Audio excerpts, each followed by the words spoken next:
Hello and welcome to Getting to Good Enough, a podcast to help you let go of perfectionism so you can do more of what you love. I'm Shannon Wilkinson, a life coach in Portland, Oregon.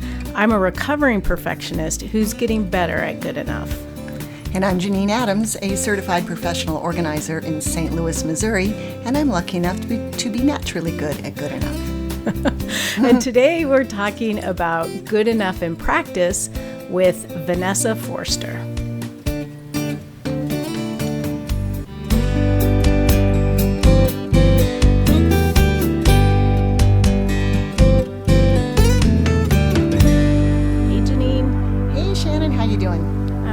How are you?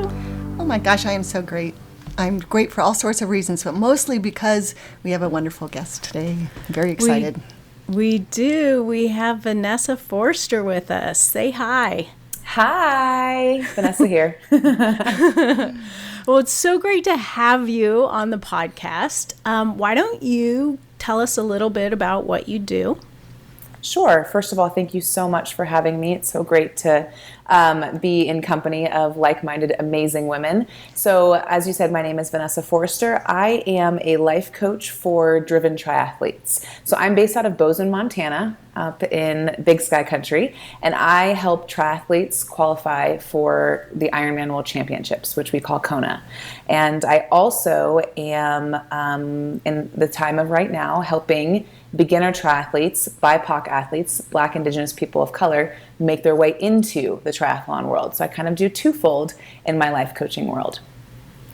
That's so great. And that's one of the reasons why I thought to have you on the podcast is because you and I know each other as coaching colleagues. Mm-hmm. And I know that you had struggled with some perfectionism. Yes, you know that firsthand, Shannon. I would say that I'm probably will always be a recovering perfectionist for the rest of my life, but being aware of it, I'm able to definitely work through it in different ways. But in my business, in my life, it's shown up in more ways than none, in more ways than one. And as you said, with this movement that I've started, that I think we'll talk about in detail, it has been the perfect practice for me to throw perfectionism out the window. There's no space for it here. That is so awesome. It was like when you started that, and we will get to the details in a minute, but I just have to like fangirl over you a little bit right now because it was just awe-inspiring to watch. Like felt like 1 second you were like, I'm not sure what to do. And then you were like, bam, and this thing exploded. Yeah, that's what it felt like on my side too. Well, so before we get to I really want to talk a lot about, how you sort of let go of your perfectionism to do that. But before we move into that, I'd love to know a little bit more. Can you give us some specifics about when you were most likely to run into perfectionism? Yeah, most definitely. I'd say that the most relevant example and what I've been working with as of lately is in this practice of building my business and really wanting to speak to the right people and draw the crowd in that I know that I can help, that I know I can serve. I felt this strong pull to say the right things or deliver the perfect message that make people basically move them to move themselves, right? To take that actionable step to reach out, to create that connection. And in the process of wanting to say the perfect thing or write the perfect post or deliver the perfect message, I just got stuck in my own confusion. And instead of moving forward, I would just stall. And I wouldn't be able to get my message across even at all because I was waiting to figure it out and make everything sound perfect and want everyone to hear exactly what I have to say. And instead, no one heard it. That's the worst part about it, isn't it? That you get so caught up in trying to get it right so that, the right person hears the right message that no one gets to hear anything. Yeah, exactly. The exact opposite happens, and I was paralyzed many times. And there would be some days where I'd be like, all right, today's the day. I'm just gonna, write up an email or write up a post or make a live video, and whatever comes across is just going to go. And I felt really proud on those examples, thinking that like I've kind of turned that corner of I'm not stuck in that perfectionist grasp anymore. And then the next day I try to go for perfect again and be in this cycle once again and stay in that stall cycle. Wow. Well, so I'm really curious, like, how did you transform to, I mean, what happened? Like, how did you get the idea for this movement? How, because I know one of the things with perfectionism is that, like, you could have an idea, like, whatever it is you want to do, and then like second guess it almost immediately. Like, I don't know, how can I get it right? I don't know how to do it. It's too overwhelming. All the different ways that perfectionism can come in. How did you move forward with this amazing idea? Yeah, that is a really good question. I feel like it's the crux of it because, in this social and racial injustice world that we're living in right now, I think it's very easy to fall into that pocket of, I don't know what to do. I don't know what's going to create enough change. It's not good enough, that kind of space. And to back up a little bit to first answer the first part of your question of what made me want to start this, it was because about almost 3 weeks ago now, around the 10th of the month, we were kind of at the height of the beginning of the George Floyd murder and, the huge spotlight on the racial injustice. And as I mentioned, my business, my life coaching business, I support triathletes wanting to qualify for Kona. And that's being the Ironman World Championships. Ironman itself is a brand of triathlon. And Ironman had not put out a statement on the BLM movement. And that didn't sit well with me. So I had some work to do there, and I was basically at a decision-making spot where either I would pivot my business and essentially my life, because triathlon is a very big part of my life. I've been racing long course triathlon for over a decade. I love it. And I've been very aware of the fact that there's a lack of diversity on triathlon start lines. But I'm the kind of person that has worked really hard on creating my own sense of belonging instead of waiting for other people to make me feel like I belong. And I didn't realize it over the course of the decade that, that's not the normal mindset to go into anything really, especially not in an athletic world. So, I was at this pivot, or I was at this decision-making place to either pivot or become the leader that I was waiting to see. And that's really what changed for me, because I found myself blaming Ironman, blaming the companies that weren't stepping up to support the BLM movement. And I knew that I love triathlon and I love the ability to connect people and bring new people into a sport that I love. So it really, like, the underlying foundational answer, what changed for me is the power of coaching and the power of shifting out of blame and into responsibility. Because instead of waiting for someone else and passing the responsibility and blame off to someone else, I looked at myself and said, okay, well, what can I do? Even if it's small in the beginning, what I know to be true is that I believe strongly in being able to change the world. And it takes all of us, not just the organizations at the higher level, like Ironman or the USA Triathlon Foundation. It takes, the bigger companies as well as the individuals. And so what changed for me was deciding to become that leader instead of waiting for someone else. That is so powerful. And inspirational. Yeah. And scary. Yeah. I'm sure it was a little terrifying. It was a little terrifying, but to your perfectionist, to the question about the perfectionism is, I made a deal with myself. Like, straight up, I said, if I'm going to do this, I have to be willing to mess all of it up.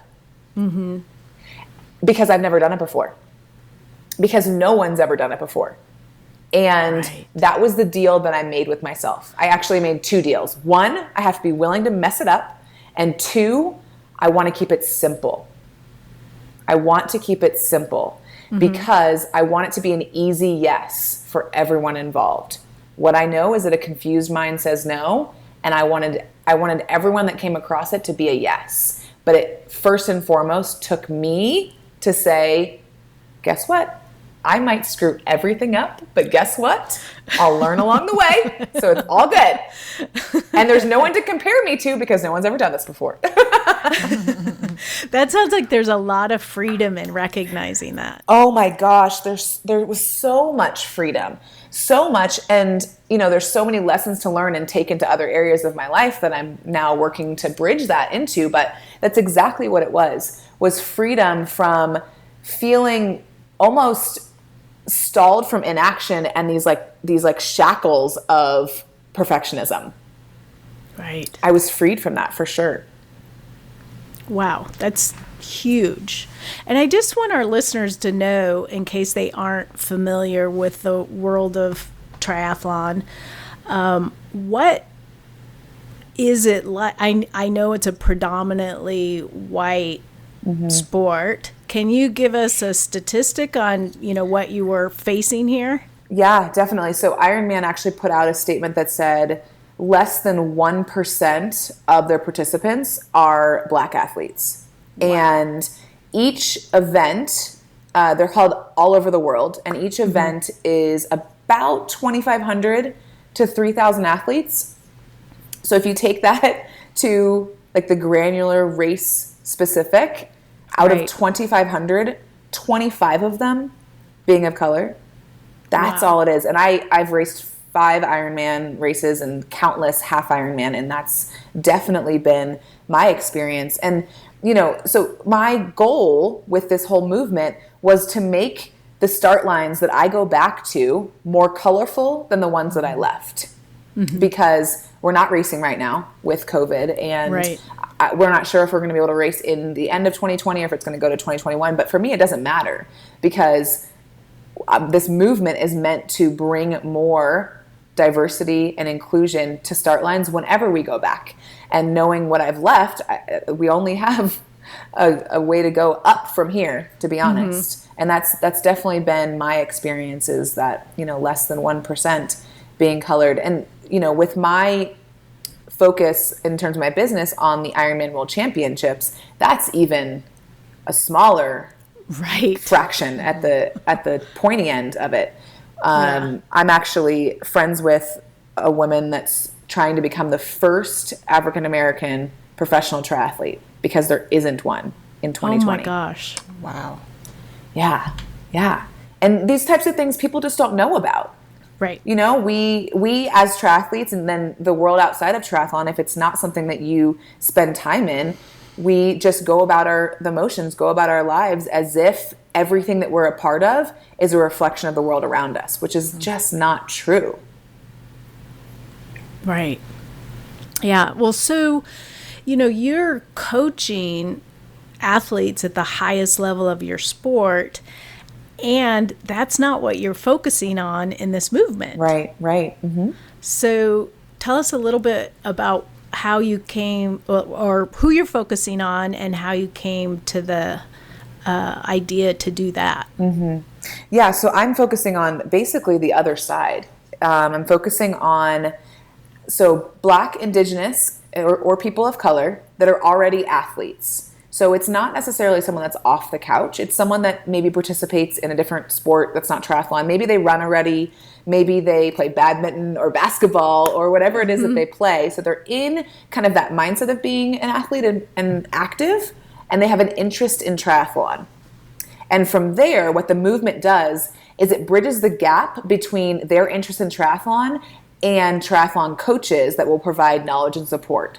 Because there are so many barriers to the sport. I know that, and that's one of the things, that was one of the pieces that I feared would hold me back in the perfectionist state of, well, I can't knock down all of the barriers, so why would I even try? Sort of that sort of mindset. And what I know is that, yeah, I can't knock them all down, but I can do a little bit of work in one of them. And the one that I chose was knowledge and support. So I found 50 BIPOC athletes and 25 triathlon coaches. And I am pairing them together to bridge that gap and knock down that knowledge and support. So the coaches are offering 3 months of free coaching, triathlon coaching, to the athletes. And it's not just a plan, they just like give it to them and let them go. They give them the plan and also give them support and coaching along the way for the 3 months. So it's catered to beginner triathletes, but they're already athletes. And the reason behind that was to introduce more people of color to the sport of triathlon, knowing that it's going to take a while. It's not going to be an immediate change to make those start lines more colorful, but it's got to start from somewhere. It has to start from somewhere. So if I can find people that are already active, that are already putting time and effort into their physical wellness, and they have an interest in triathlon, like why not help them get there sooner? Right.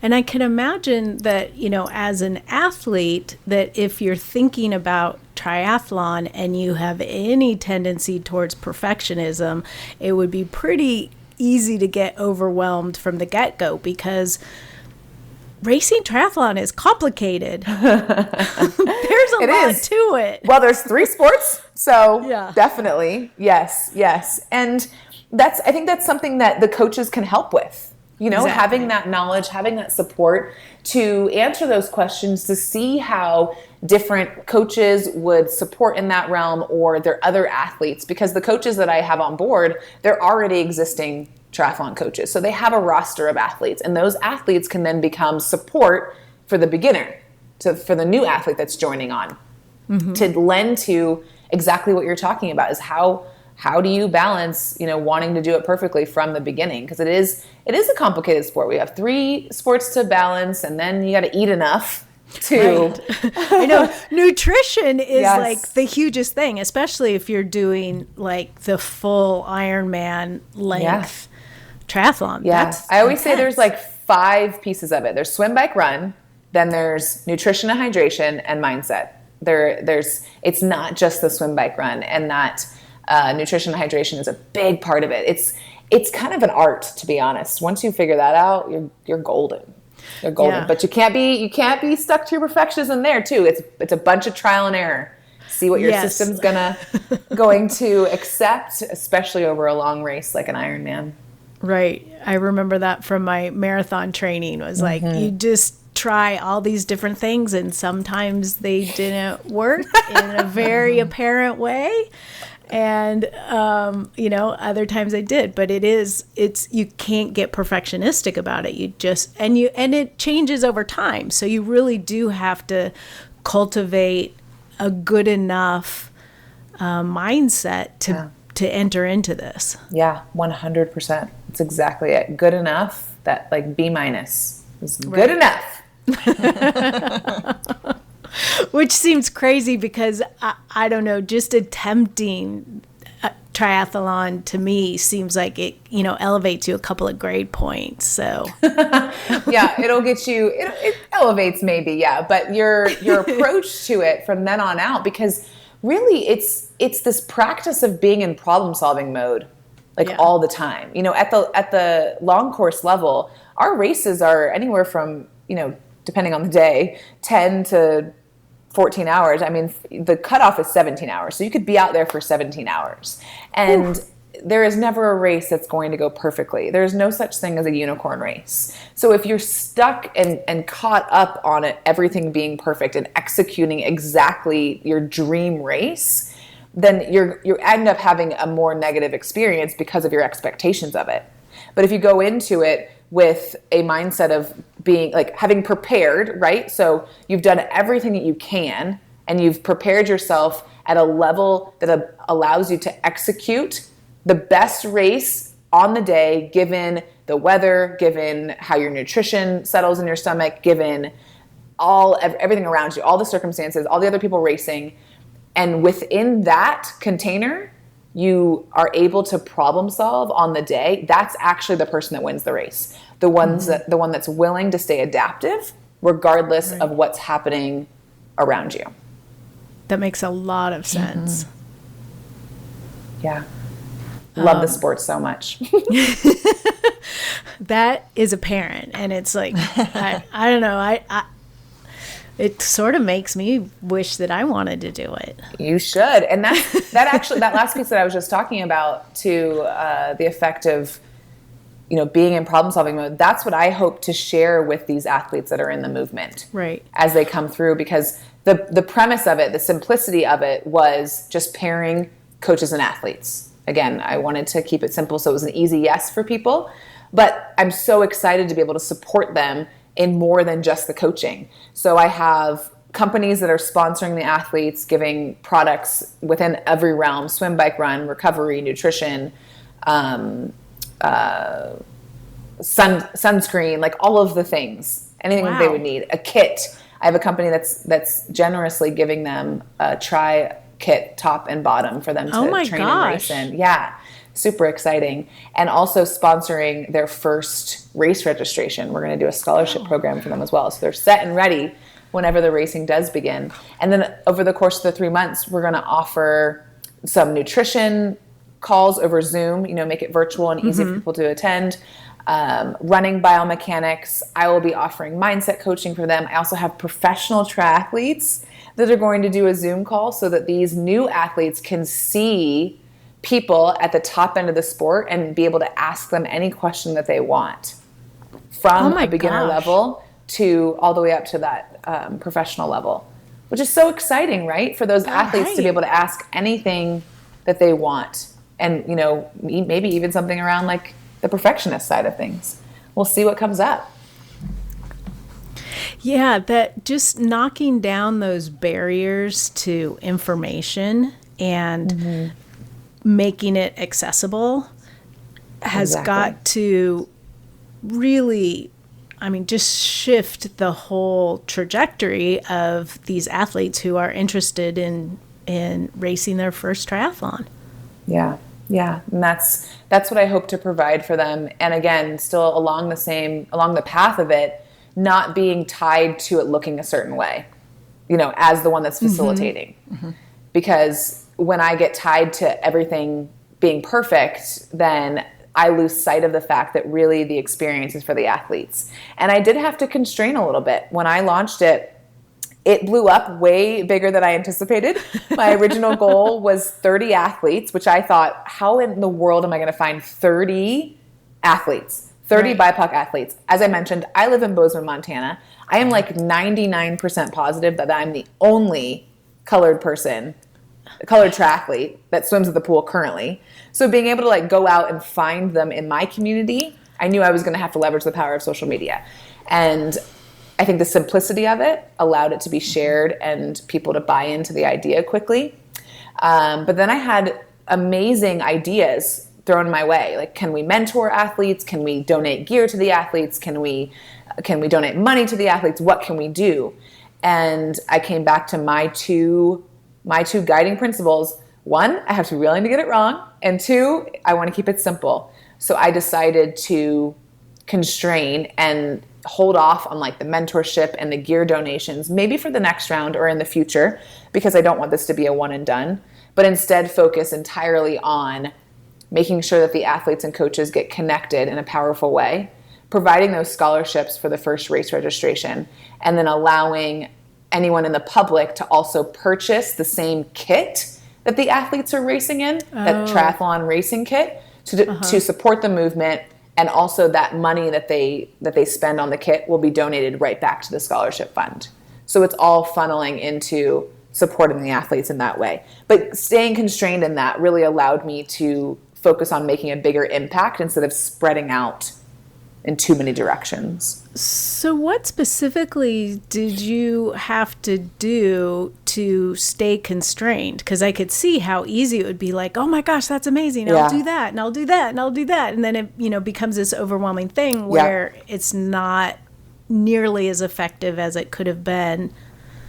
Right. And I had to check in with how each suggestion fell in line with the greater vision of this first round. Maybe not the greater vision of where this might go in the future, but at least right now. And also, to be honest, how I felt when someone suggested something. If it was exciting and something I was ready to, that felt in line and I was excited about, I was into it. If I got like anxious about it, like, oh my gosh, how am I going to manage to add this on? Then I knew it wasn't right for now. I knew that it just didn't fall in line with the original vision of simplicity and impact for the athletes. For example, with the scholarship for the race registrations, my original plan was to do the scholarships myself, was to set up a scholarship fund, which I had never done before. And I thought, oh, I'll just figure it out. And when I was talking to Michelle Landry from Smashfest Queen, she's the one that designed the logo and the kits,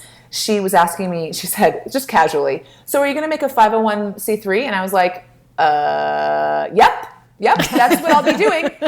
Sure, that's definitely what I need to do, because now that I think about funneling in money, it obviously can't go through like my personal line business account, so I'll need to do that. And around the same time, a company called Fund Her Tri, which already does race registrations to increase female participation in triathlons, had reached out to me, interested in partnering. And I had responded, kind of started a conversation, but really my interest was in supporting the entire movement, and I also have males in the movement. So I didn't want to segregate the males out of the scholarship fund just because this company wanted to be a part of it. So I looked into the 501, setting up the nonprofit. And I was immediately like, oh my gosh, this is so much. Okay, do I pay someone to set this up for me, or like, what are my options here? And so I felt that anxiety just overwhelm me. Like, okay, this is a big ask. A, do I still want to do scholarships? And the easy answer was yes.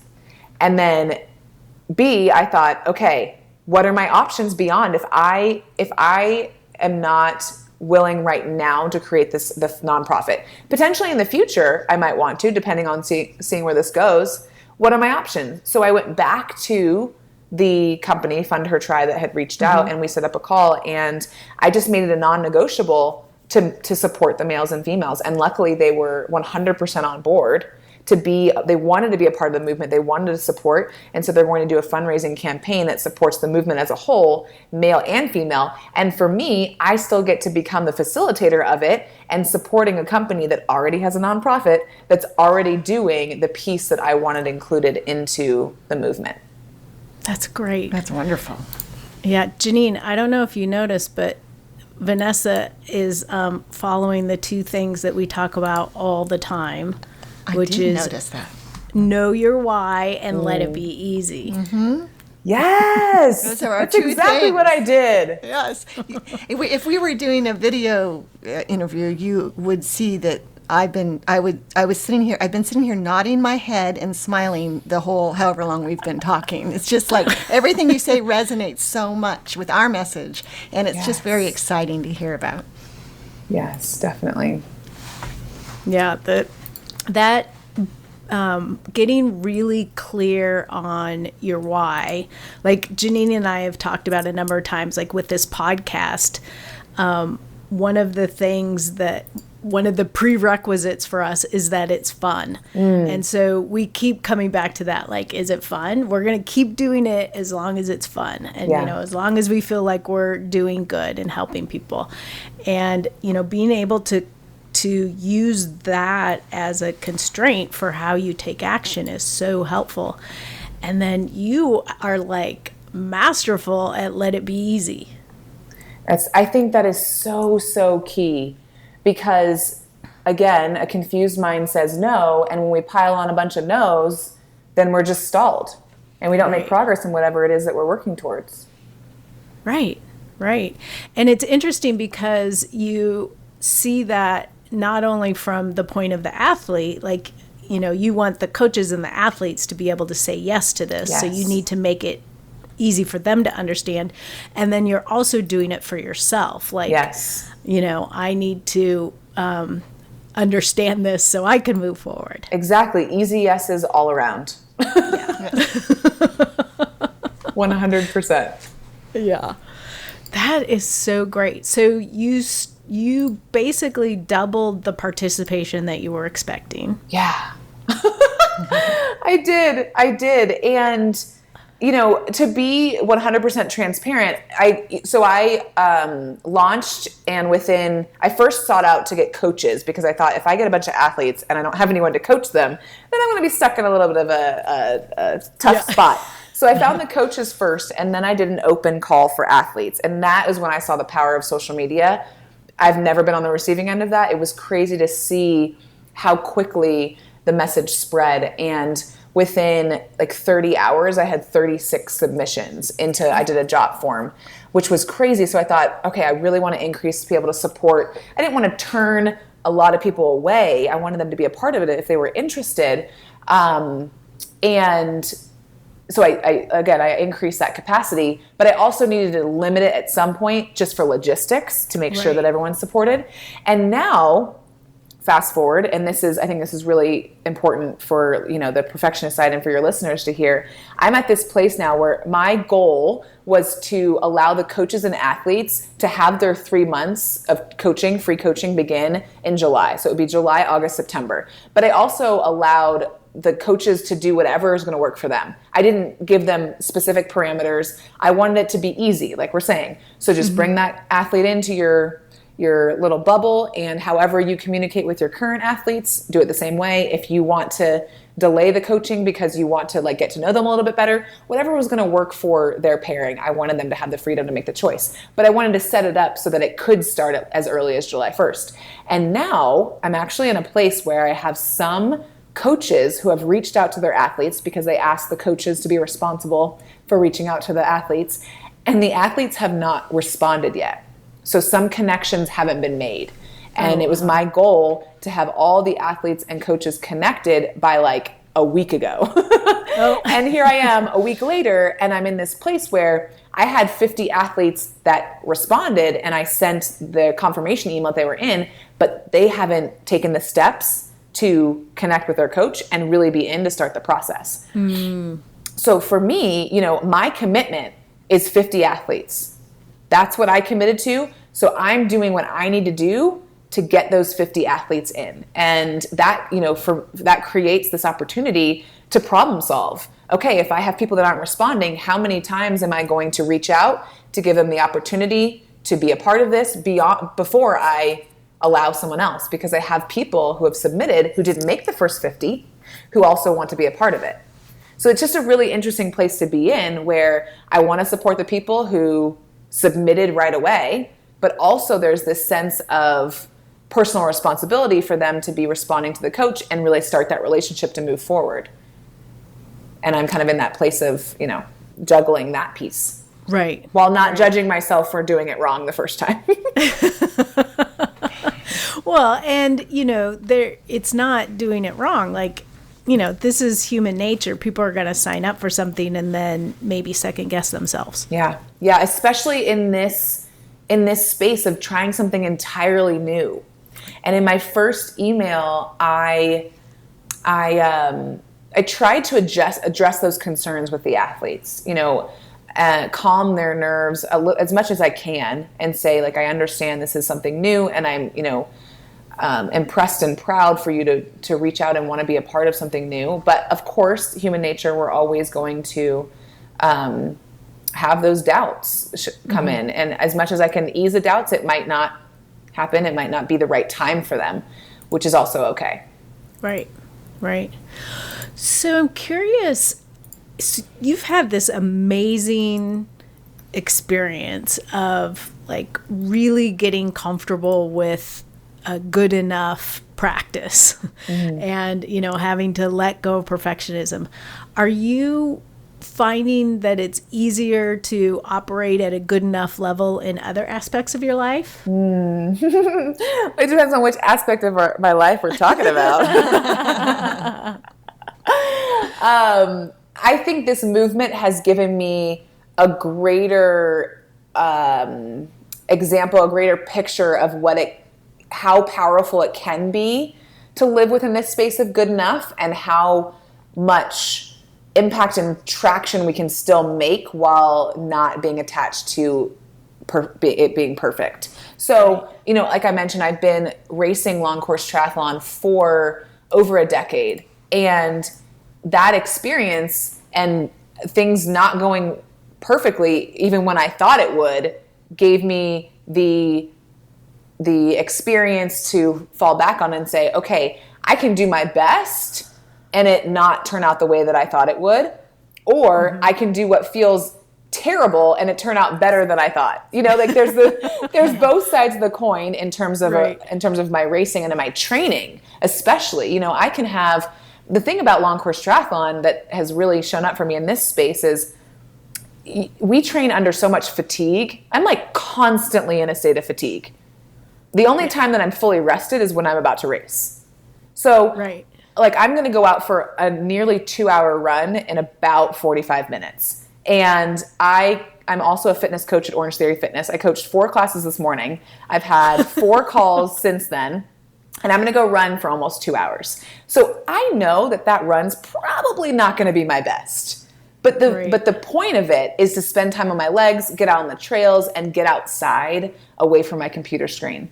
And that's good enough. There doesn't have to be an attachment to certain pace, certain speed, certain heart rate levels, all of that data metrics. So that's definitely another place in my life that I have found some freedom in the good enough, because I think that I can show up to my training in a more confident and grounded place because I'm not always attached to it being perfect.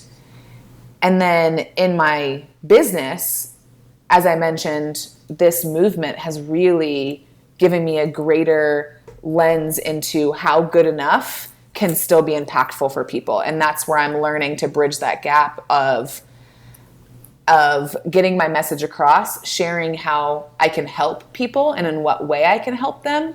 And it can be good enough, and there can still be a message that's communicated in that way.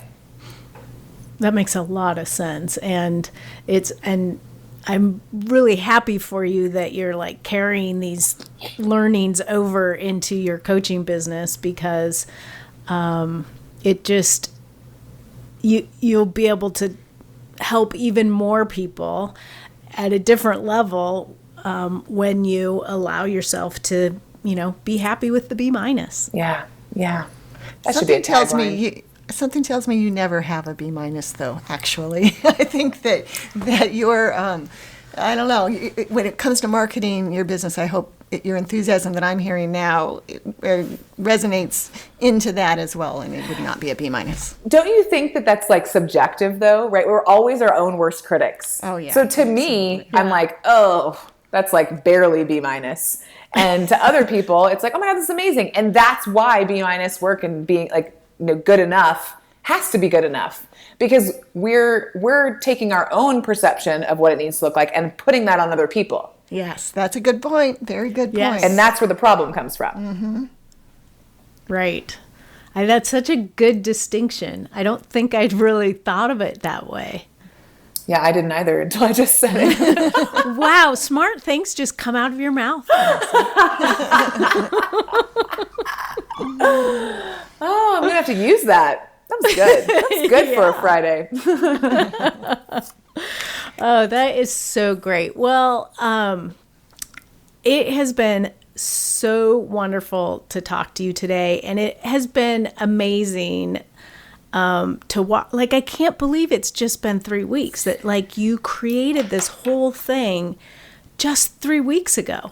Yeah, I can't believe it too. And I'll tell you what, the 3 weeks have gone by so fast. And I go through this roller coaster of, okay, it's been 3 weeks, so much has happened, but also it's been 3 weeks, not enough has happened. It's just another place for me to check in and be in that space of good enough and know that I am making progress every single day. I'm continuing to have more companies come on board. I'm committed to finding the 50 athletes, and I'm committed to this being the start of something really great that could change the landscape of triathlon. Well, thank you for doing it, because I feel like this is the sort of movement that will ripple out in ways that you can't even imagine. That's what I hope. Mm-hmm. That is a driving force. I hope for that as well.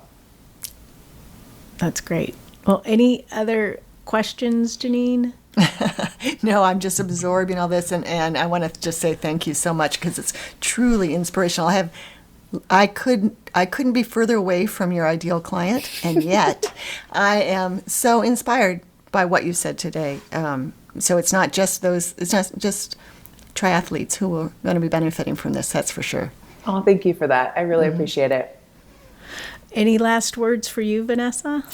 No, it's been so fun chatting with you. Thank you for having me. That's all I have. Great. Well, thank you for being here. And we want to hear from you, our listeners. You can reach us on social media at gettingtogoodenough.com. On Facebook and Instagram, we're at gettingtogoodenough. On Twitter, we're at GTGenough. And you can always leave us a voicemail at 413-424-GTGE. That's 4843. And Vanessa, your website, we'll also put it in the show notes, but it's vanessafoerster.com, right? That's right. And is there a website for the movement yet? There is, yeah. Launched yesterday. Oh, yay! It's called www.diversifytriathlonmovement.com. Awesome. Well, and we will also have that in the show notes. So anyone who wants to learn more about it can find it there. But for now, this is Shannon Wilkinson in Portland, Oregon. And Janine Adams in St. Louis, Missouri. And we hope that good enough is getting easier for you.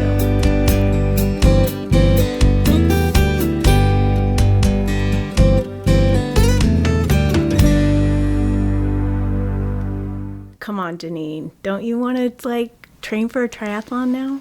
I'd like to take a walk right now. Well, that's good enough. Right.